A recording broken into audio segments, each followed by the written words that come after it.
deacons that are out there. So, and then on July the 19th, Sunday evening, we have the church quarterly business meeting. So those are the announcements that were going to come up. So with that, let's watch the last lesson of the project, the Truth Project. So, Bowden, if you would, we can start now.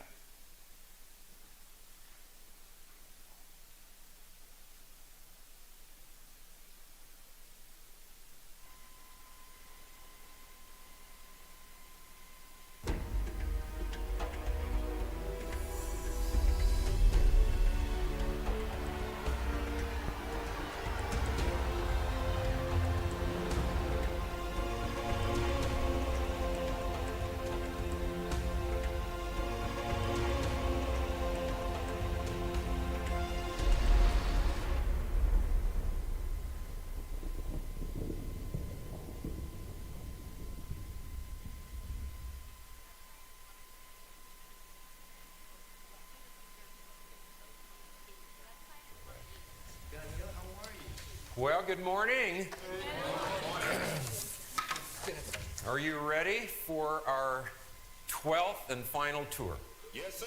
Yes, sir. Turn to Matthew chapter 22, beginning in verse 33, and let's read this passage. Jesus had been speaking. When the crowds heard this, they were astonished at his teaching. Hearing that Jesus had silenced the Sadducees, the Pharisees got together. One of them, an expert in the law, tested him with this question, "Teacher, which is the greatest commandment in the law?" Jesus replied, "Love the Lord your God with all your heart and with all your soul and with all your mind. This is the first and greatest commandment. And the second is like it. Love your neighbor as yourself. All the law and the prophets hang on these two commandments." Now, what did Jesus just tell us? All the law and the prophets hang on these two. What is he getting at? He's referring, let's turn to Deuteronomy for a minute. Deuteronomy chapter 6. "Hear, O Israel, the Lord our God, the Lord is one. Love the Lord your God with all your heart and with all your soul and with all your strength. These commandments that I give you today are to be upon your hearts. Impress them on your children. Talk about them when you sit at home and when you walk along the road, when you lie down and when you get up. Tie them as symbols on your hands and bind them on your foreheads. Write them on the doorframes of your houses and on your gates." Jesus is referring to this. It's not one of the 10, but to some extent it appears to be almost a summation of them. Now, let's look at one more passage. Luke chapter 10, beginning in verse 25. On one occasion, an expert in the law stood up to test Jesus. "Teacher," he asked, "what must I do to inherit eternal life?" "What is written in the law?" he replied. "How do you read it?" He answered, "Love the Lord your God with all your heart and with all your soul and with all your strength and with all your mind, and love your neighbor as yourself." Now it's interesting here because in the Old Testament, mind is not part of the list. And instead of repeating the 10 commandments, he repeats the greatest commandment and the second greatest commandment. We don't know, but I think this guy's been listening to Jesus. "You have answered correctly," Jesus replied. "Do this and you will live." A powerful statement by Jesus. And then, this is what we read next. "But he," who is he? The expert in the law. "But he wanted to justify himself, so he asked Jesus, 'And who is my neighbor?'" Well, the answer to that question is going to lead us into this sphere and to talk about what we have lost in terms of understanding of community and the radical design that God has given to us in terms of our responsibilities within this sphere to love our neighbor. So we've looked at all of these spheres. We began by gazing upon the face of God because it was the triune nature of God that helped us understand the fact that God designed social systems. And we learned what it means to submit. We learned what real authority is. Not the way the world twists authority and makes it ugly. Not the way the world says submission is an ugly word. We even talked about delegation of authority. We talked about oneness and unity. And we began to see, as we looked at the other spheres that God has created, those social systems, and we began to see that He had stamped that divine image upon each one of those. Whether it was the family or the church, whether it was the state, and we began to realize how God's design was intended to keep this from becoming a huge monster. We looked at the general economic model and how God has given us the opportunity to be His creative stewards, to work with His goods in a creative way. And then we looked at the sphere of labor and understood how we have responsibilities here, whether we are the owner or the employer, whether we are the worker. And if we would but follow God's design in that social system, well, we would turn the world upside down. And so now we come to this sphere. What does it look like? It's a little different than the others because this sphere does not have any authority roles, but it has clear responsibility roles. And that may be why we neglect this so much, because there's no power found in here. Who is my neighbor? He asked. Let's look at this passage again. What was this teacher of the law saying? Jesus had just asked him what the greatest commandment was. He responded with the greatest commandment and the second greatest commandment. But then it says that he wanted to justify himself. So he asked Jesus, who is my neighbor? What was going on here? What was he trying to do? What do you suppose this teacher of the law was looking for? Checklist. A checklist. Yeah. Hey, I can handle that one. Why don't you just give me the list and I'll take care of it. You know, we like that. This man was trying to justify himself, trying to find some way that he could say that he was clean before the law. And Jesus is just about to pierce the heart. So let's look at it. His question, who is my neighbor, to Jesus? And then we get this incredible story that you and I are familiar with. And it is typically called what? The parable of the Good Samaritan. I'm going to rename it for a minute because we're going to call it the story of the good neighbor. And let's read it.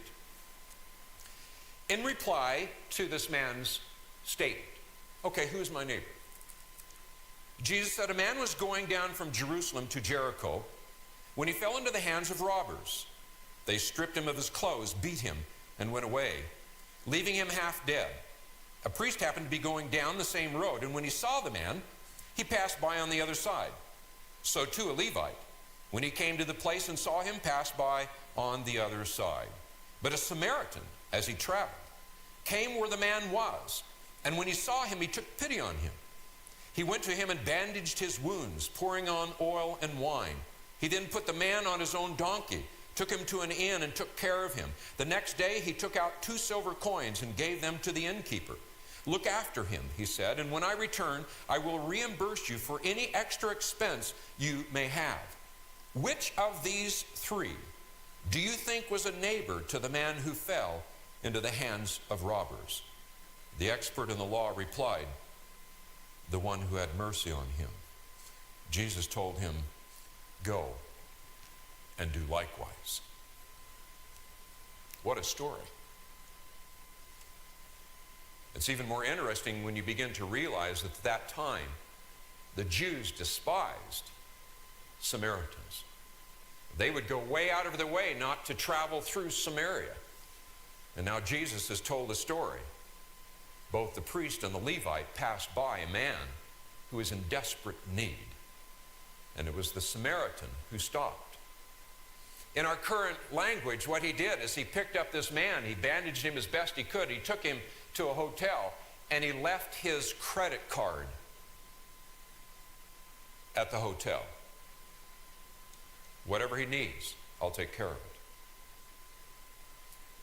Who proved to be a neighbor? Jesus asked. And my guess is this teacher of the law probably said as quietly as he could, he wouldn't say the word, the Samaritan. He said, the man who took pity on him. Jesus said, go and do likewise. So, here we have this story. What was the question? What was the first question? Who is my neighbor? Who is my neighbor? Did Jesus answer the question? Yeah. I don't think so. What was he looking for? Checklist. A list. I think Jesus did what he always did. When people ask a question, Jesus didn't answer the question. He responded with what the guy really needs. I don't think he gave him a list of who his neighbor was. He told him what a neighbor was.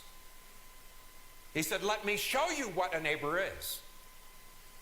The neighbor was not the man who had been beaten up by the robbers. Who was the neighbor?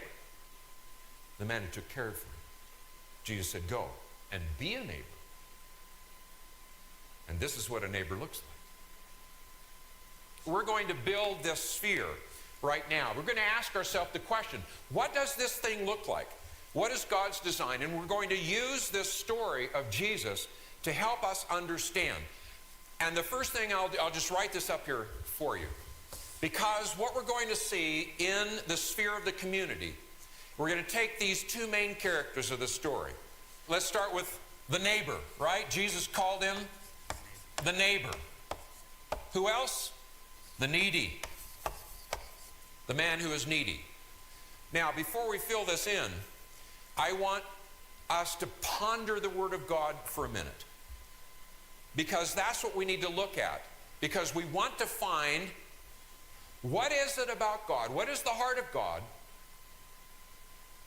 that has caused him to create this sphere and to give us these deep responsibilities of which we have mostly turned away from?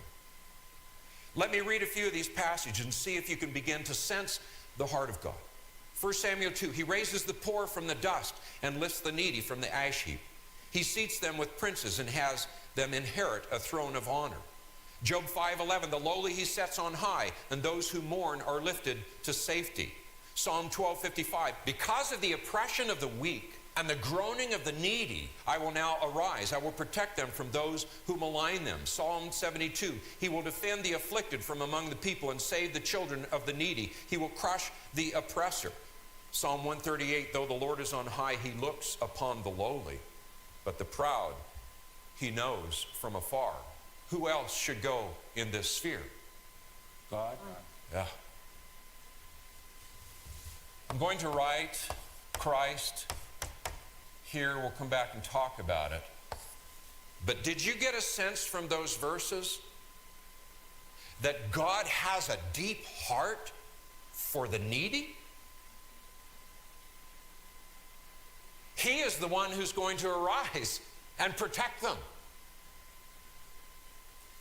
So this is the sphere that we're going to begin to gaze upon and look at. Let's revisit one of those passages.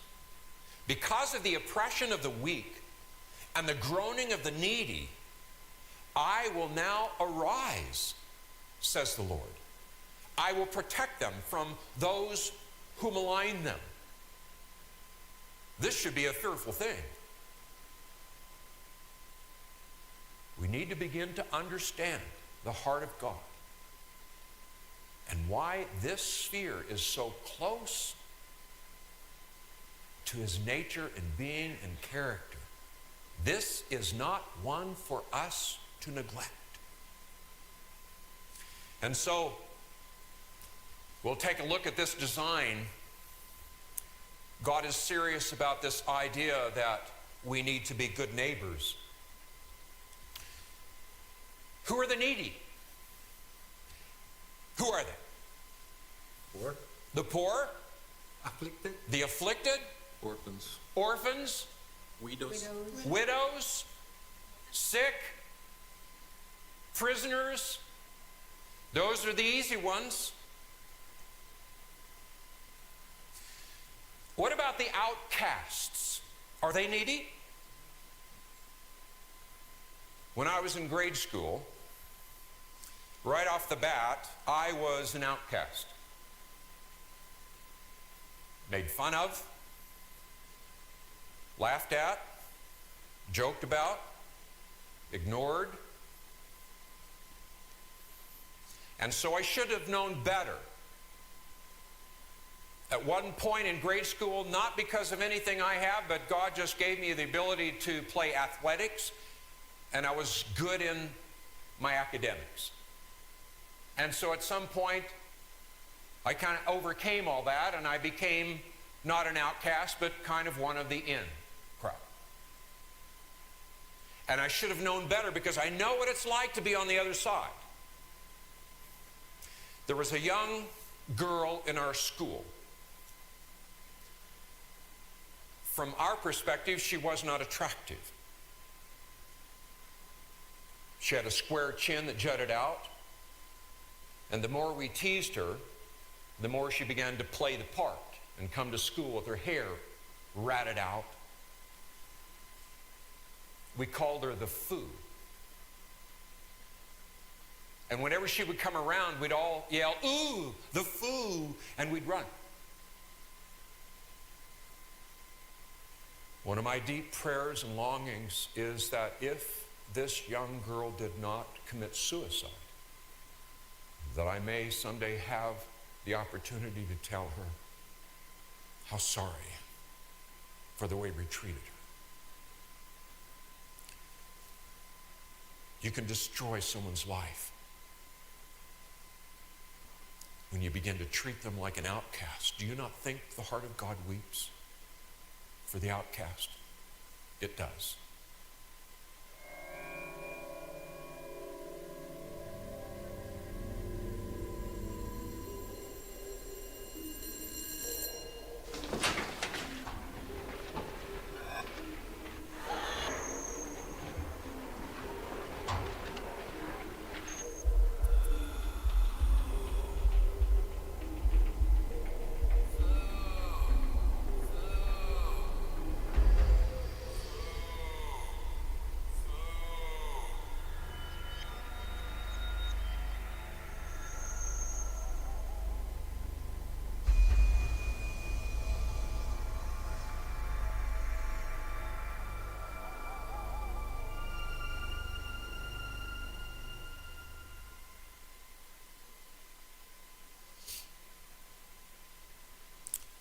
Do you suppose that God doesn't hear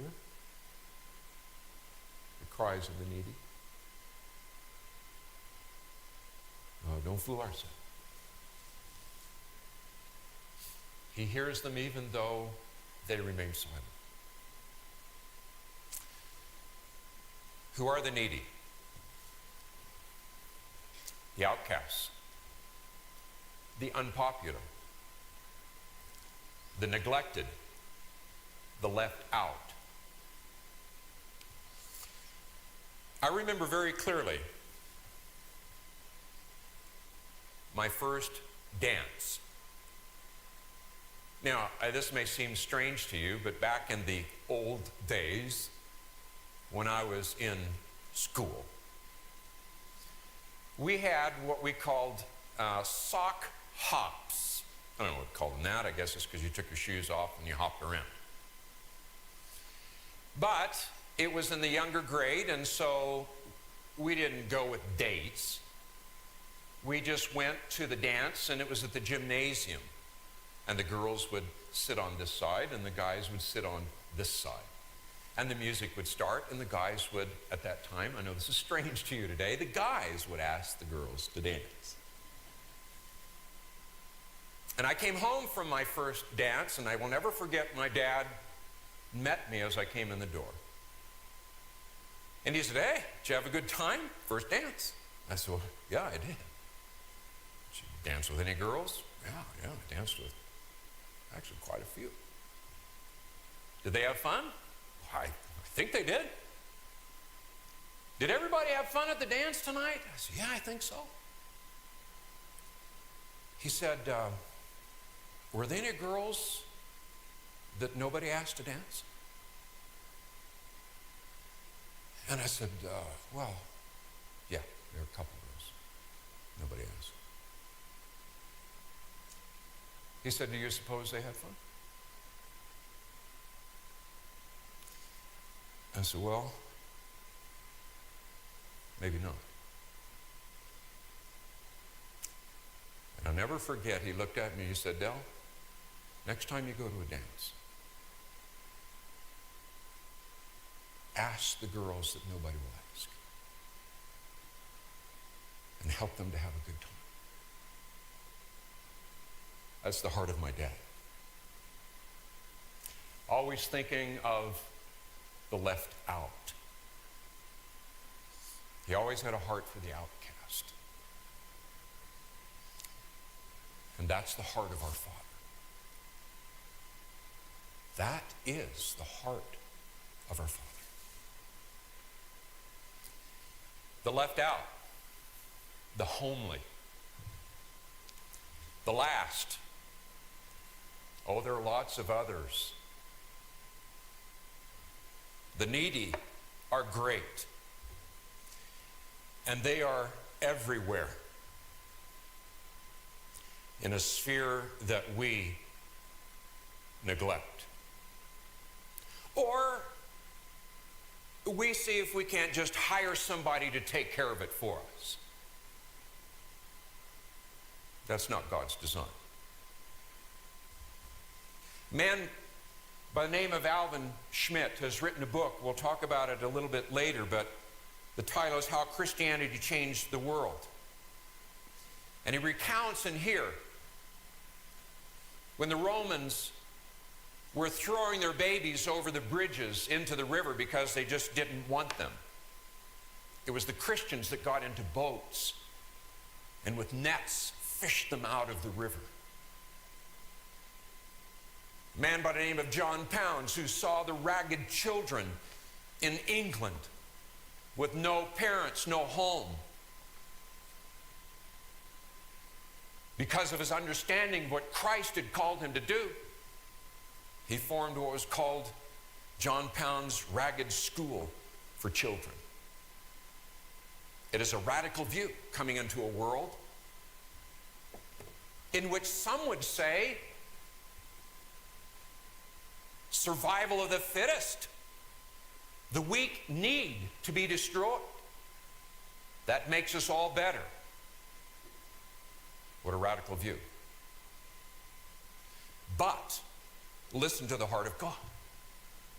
He raises the poor from the dust and lifts the needy from the ash heap. Do not take advantage of a hired man who is poor and needy. He saves the needy from the sword in their mouth. He saves them from the clutches of the powerful. He will defend the afflicted among the people and save the children of the needy. He will crush the oppressor. The lowly he sets on high. Those who mourn are lifted to safety. Though the Lord is on high, he looks upon the lowly, but the proud he knows from afar. My whole being will exclaim, who is like you, O Lord? You rescue the poor from those too strong for them, the poor and needy from those who rob them. That ought to be our cry. Who is this God? Who of the other gods that man has created has a heart for the lowly? Do those gods care for the weak? No, they crush the weak. Do they care for the contrite in heart? No, they are to be despised. Who is this God? It is that question that threw me into my longest and most difficult cocoon. And this is the jewel in the cave. And so I began to struggle with this question. But it wasn't until a student asked me about an aspect of God's nature that I began to wrestle deeply with this question. Here is what it is. As we begin to turn and look upon the face of God. Remember our foundations. What are our presuppositions or our foundations? God is. God is, and He is revealed. He has revealed Himself. And how has He revealed Himself? In His general revelation and in His special revelation in His written word. In class, a student asked me, rightly, because he had properly understood that whenever you begin to turn and gaze upon some area of life, you must first ask yourself, what is it about the nature of God we must refresh ourselves with before we launch on this study? And so he raised his hand and he said, what is it about the nature of God that causes Him to reveal Himself to us? And I said, I don't know. I've never thought about it.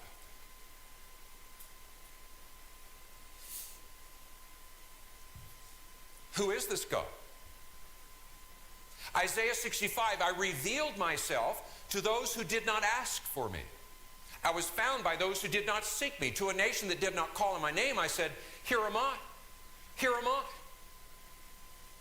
All day long I've held up my hands to an obstinate people who walk in ways not good, pursuing their own imaginations. Who is this God? Who is this God who stands and weeps over Jerusalem and says, oh, Jerusalem, Jerusalem, you who kill the prophets and stone those sent to you. How often I have longed to gather your children together as a hen gathers her chicks under her wings, but you were not willing. What kind of a God is this? So I had this early struggle. Who is this? I want to know who this is. And then it was reading this passage in Matthew chapter 11 that almost turned the lights out in my cocoon. Come to me, all you are weary and burdened, and I will give you rest. Take my yoke upon you and learn from me, Jesus is saying, for I am gentle and humble in heart, and you will find rest for your souls. And I began to search. Do you know it's the only place I could find where Jesus now tells us what his heart is? And he said his heart was gentle and humble. Whoa, you talk about going through a metamorphosis, because for me, the idea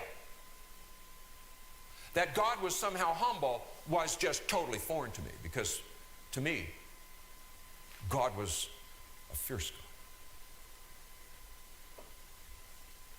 So God began to work on me. And we who with unveiled faces all reflect the Lord's glory are being metamorphed into his likeness with ever-increasing glory, which comes from the Lord who is the Spirit. And let me tell you, that transformation is not easy. For me, it was extremely difficult. And so I found myself in the big cocoon.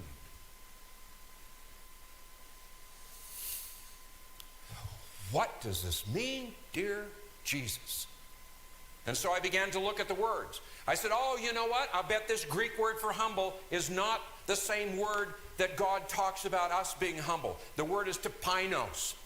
Well, guess what? It is the same word. Luke 1.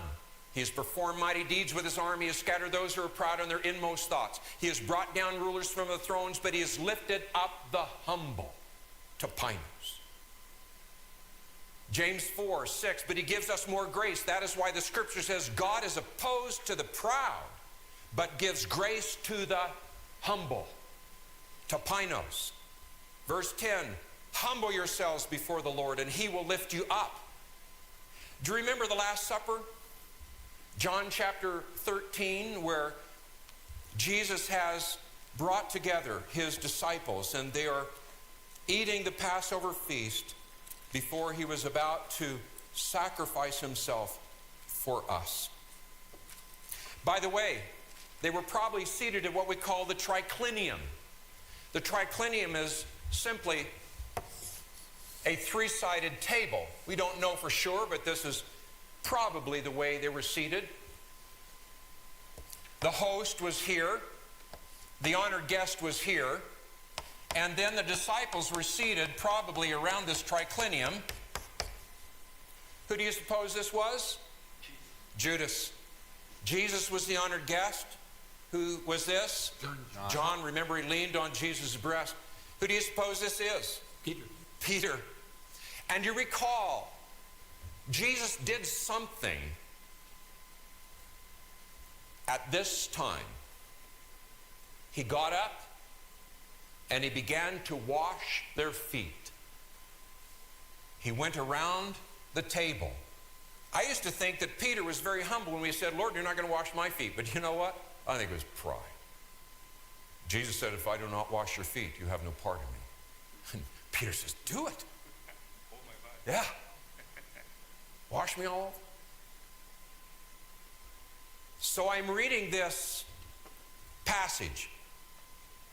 And then all of a sudden comes the killer. We're still in the midst of this upper room. And you're familiar with this passage. Let me read it to you from John chapter 14, beginning in verse 4.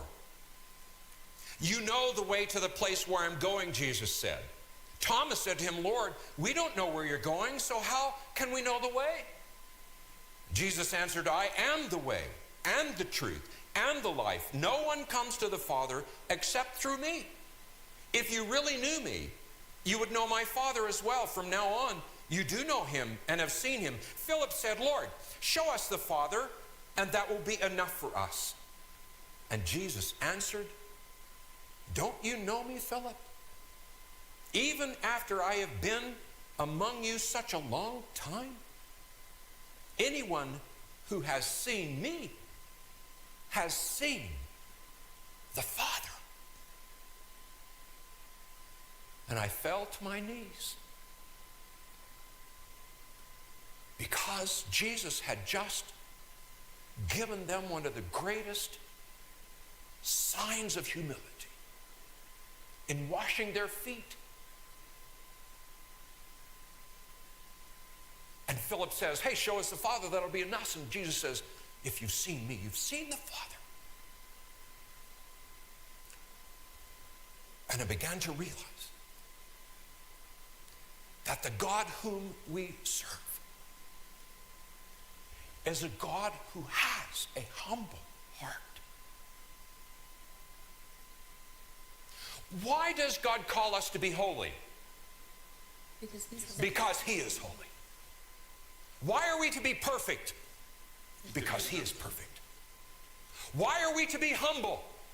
Because he's arrogant?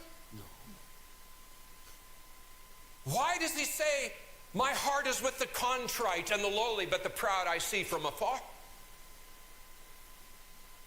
Because the proud heart is contrary to his nature.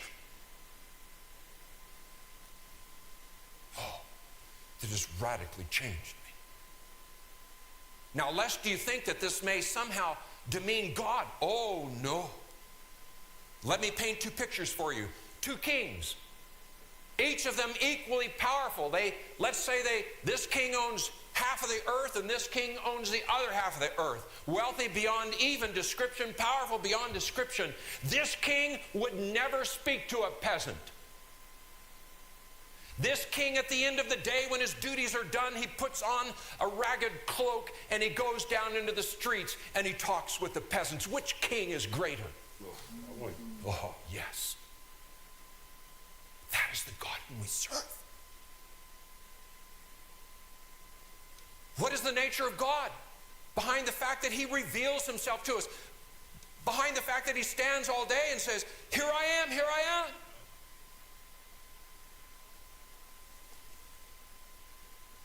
Who says, I will now arise for the cause of the weak and the needy. We serve a God whose heart is humble.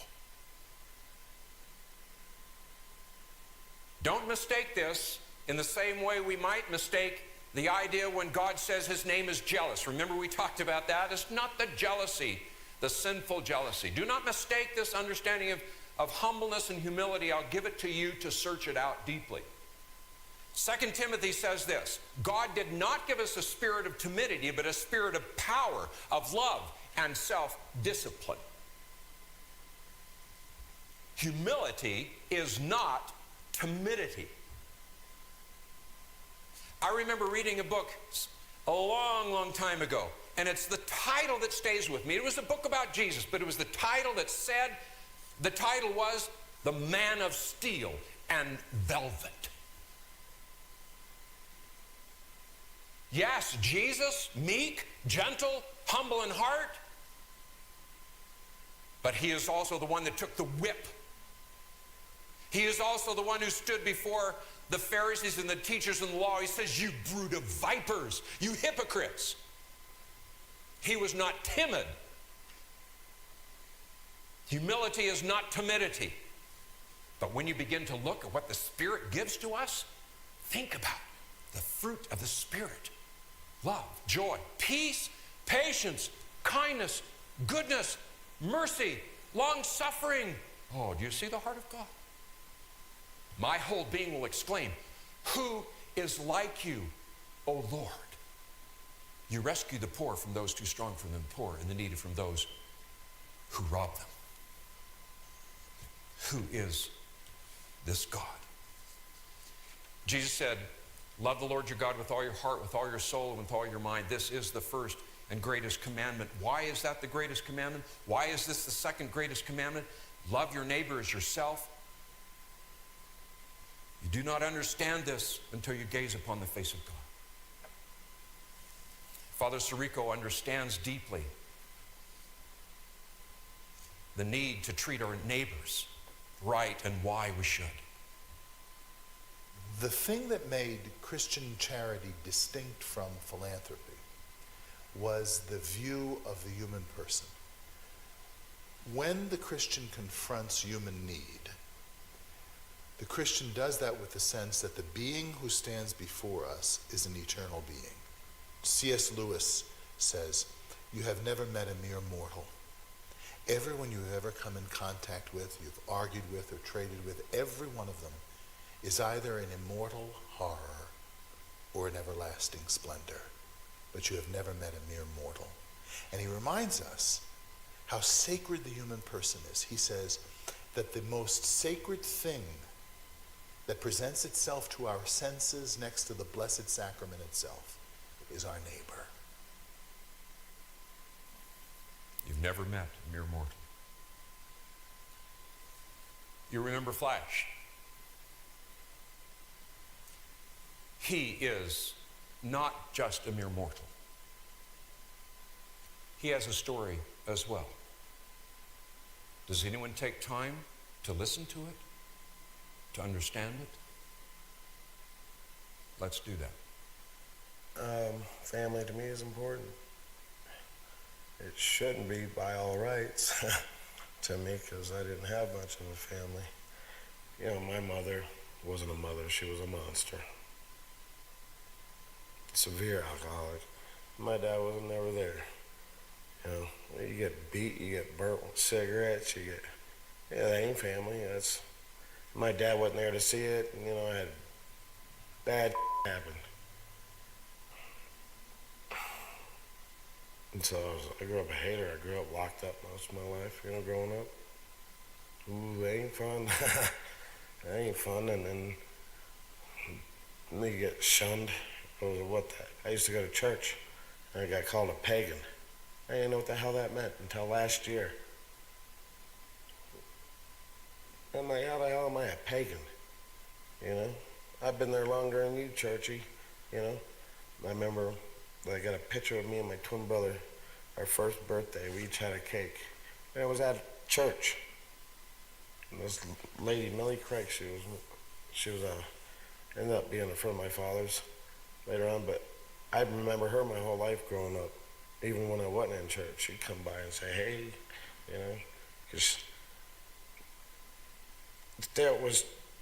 that's true Christianity, I guess, would be Millie. That would have been true. Because she literally lived like a Christian. You know, I don't say not everybody isn't, you know. I just said 90%. it's very rare that you really find that person, because it's like, wow, you can tell. I mean, you can really tell. If you believe, you believe. I don't care. I believe in me. You know what I'm saying? Religion, period, all the way. Because I just don't believe. That's just crap. That's called power, and that's called crap to me. But Christianity is a little bit, you know, at least I'll give a true Christian props. As long as he, you know, if you do what you say you are, you know, then how can I take that away from you? Yeah, I won't. But there, I have met but very few. I won't even hold up a finger. You know, it's that few. So, breaks my, when my dad died, that broke my heart. Not knowing if, I thought we were friends, but I didn't know he had Alzheimer's, you know, or what that was about. Like I said, I was a bastard my whole life. I thought he hated me, you know, my stupidity. And then I hated him, I hated my whole family. Of course, I hated myself. But it was too late, I think. I'll never know, so that's the worst part. And then not knowing if I got to be his friend, that broke my heart. Not seeing my son every day breaks my heart.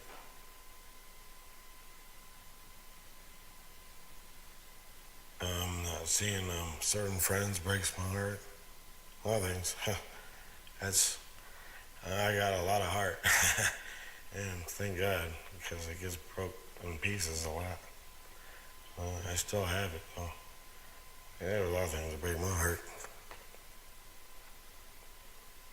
I already know what's going to happen to Flash when I die.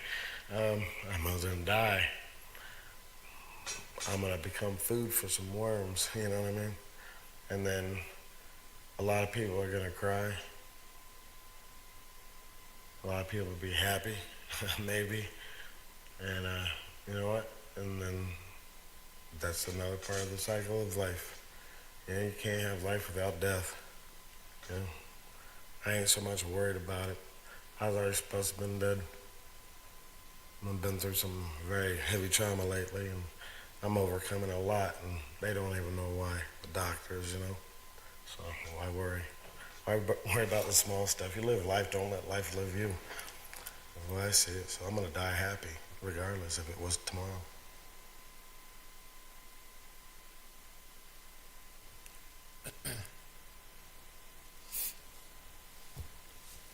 You've never met a mere mortal. People who live next door to you, the people who work in the shop that you drive by every day, they are not mere mortals. Do you think God doesn't know his story? Do you think God did not hear his cries and he's locked up? Hoping to finally make amends with his dad and find out he has Alzheimer's disease? You don't think God weeps? Why are we not involved? We don't care sometimes. You know, it is amazing to me that this final topic that we come to, involvement, has somewhat become a debate in Christian circles between those who say, why polish brass on a sinking ship? Now let me tell you, babies being ripped apart in the womb are not brass railings on a ship. And God has not called us to simply shrink away. How do we know that? All we have to do is look at him. He listens and he touches. He comforts and he disciplines. He dwells within us and he intercedes. He protects us, he guides us, he provides our every need. He is the vine and he gives us life. He has spoken to us in his word, and he keeps us from temptations that we cannot bear. He is deeply involved. God is not apathetic. He does not abstain. He does not abdicate his responsibilities to fulfill his promises. He is faithful to the end. He is a father to the fatherless. He defends the weak and the needy. He is righteous and he does what is right. He sends rain on the just and the unjust. You cannot accuse God of copping out. He doesn't bail. He doesn't flee. He never retreats and he never abandons the battle. He is deeply involved. He takes the evil king to task and he judges the wicked. He opposes the proud, but he gives grace to the humble. He hears the cries of his people. He listens to them and he answers our prayers. His providential hand has been felt by those who come before us, and it will be felt by those who come after us. He brings peace in the midst of trials. He opens the prison doors. He sets the captives free. He is present in the foxhole, and he knows when a sparrow falls. He is the ever-present, the ever-near, the everlasting Father. He has not abandoned us, and he will not forsake us. He is involvement. If you want to follow him, then you must engage in the battle. The world is reeling, absolutely reeling with uncertainty. It's almost like it's in the air. One after another, people are saying it's all over. I think that's dead wrong. We're challenged to either confront culture, to abandon it, or transform it. I have never sensed a more momentous occasion than now. We have an opportunity now to transform it before we abandon it. We have at least 10 to 15, maybe 20 years, only God knows, some point before the culture passes a point of no return. We haven't engaged the culture to an extent that has meant our presence has been consistent or believable. We've got a serious credibility gap. So when you sit down next to, say, a devout follower of one of these other worldviews and we start talking with them, the first thing they say is, you don't even know what I believe. We have got to have a more animated, a more revolutionary approach to the way we live our lives in community. We have tremendous opportunities today, but we have got to understand the dynamic influences that shape the way people think and the way culture is formed. You must ask the questioner questions to understand their own assumptions and determine the entry point of the discussion. So we have to pay the price of study and understanding. So both what we believe and what the other person believes is the key to understanding this next century. We have something so different, so compelling, that the distinction itself, by contrast, is attractive, will draw people because of its radical nature. If we don't engage the culture, if we don't understand where they are, we don't understand their needs, how are we going to fulfill what God has called us to do? You remember the story of Jonah? Jonah was a faithful prophet until God comes to him and says, I want you to go to Nineveh. They are in great need. And Jonah running from the face of God. How foolish! How often have I run away from the face of God? Jonah thinks he can get away from God. No, he does not. The story of Jonah is a great story. God raises up a great wind, a great storm, a great fish. But you know what? The focus of the story is the great city. This great city. Remember the story? Jonah preaches to Nineveh, and then he goes up onto a hill, almost hoping that he'll see the brass railings on the ship sink. It was a hot day, and God raised up a vine to shade him, and then he raised up a worm to eat the vine. And Jonah got angry because the vine was gone.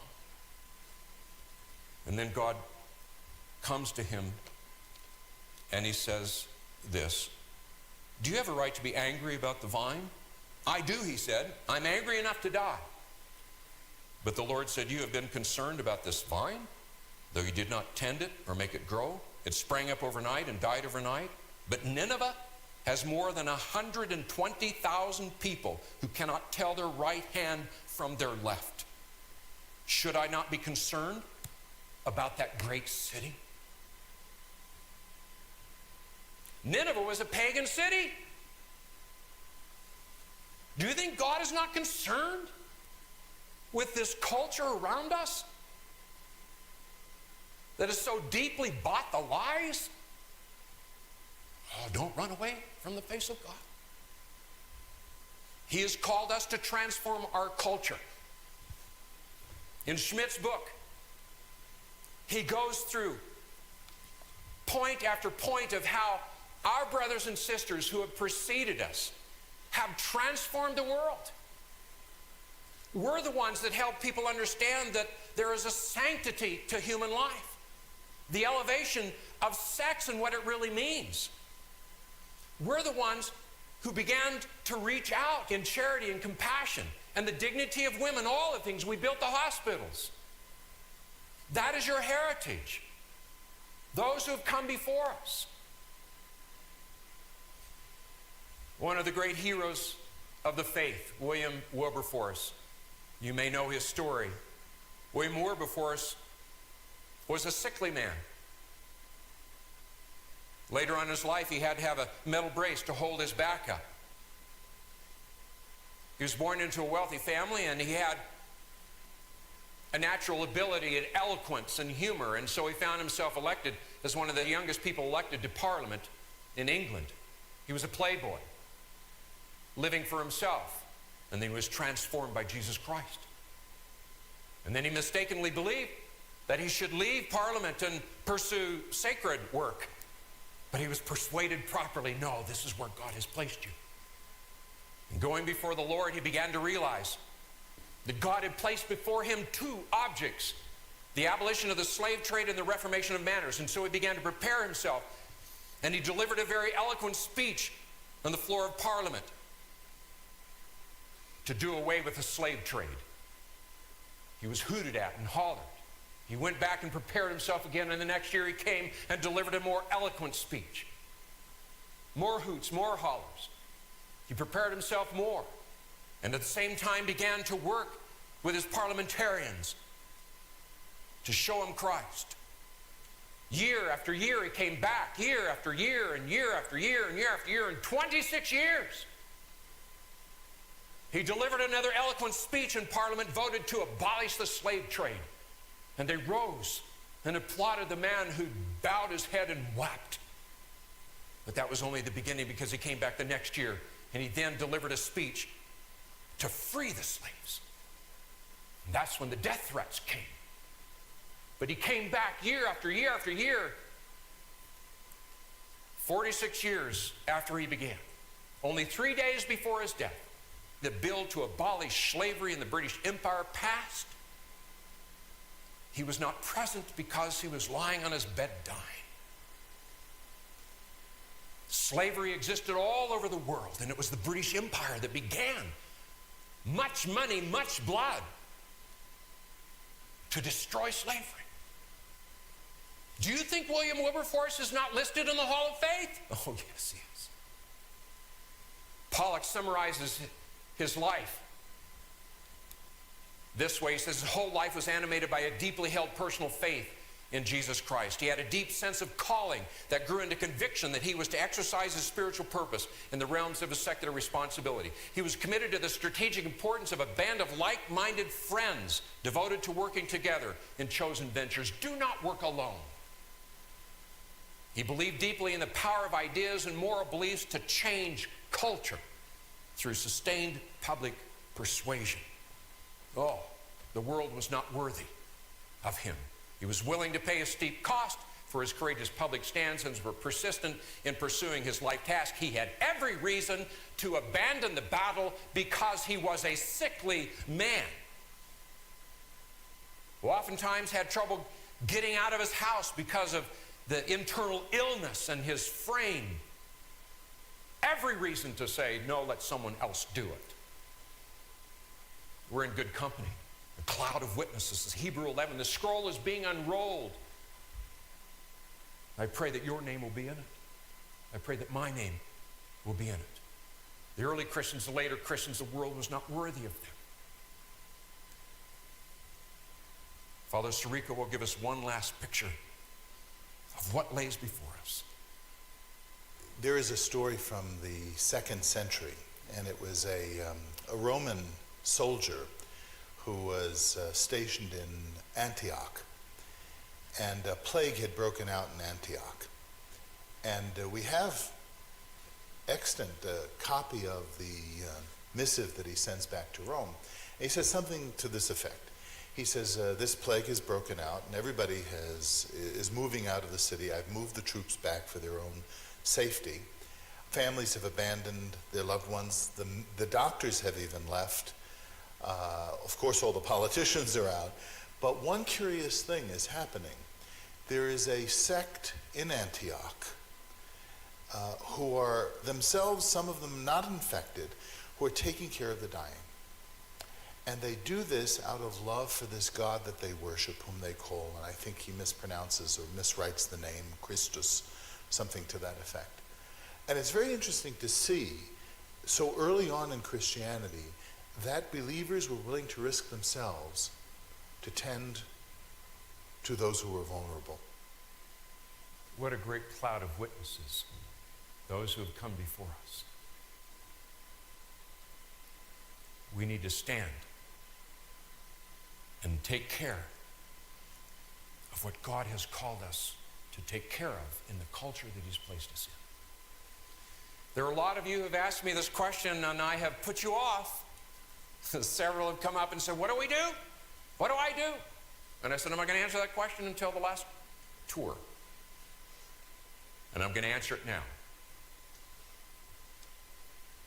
What do we do? What do you do? My answer, I have no clue. I know the one who does. I know the one who made you. I know the one who gave you gifts and talents. I know the one who placed a passion within you. And he will not forsake a one of his children who goes before him and say, Lord, I'm ready. I'm sold out. He knows you. I don't have a clue what you should do. All I know is that you should do. And I should do. Oh, I pray that will happen. Father, bless each and every one of these students. May you reveal yourself to them.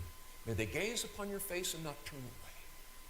May you metamorph them, transform them, transfigure them into your image.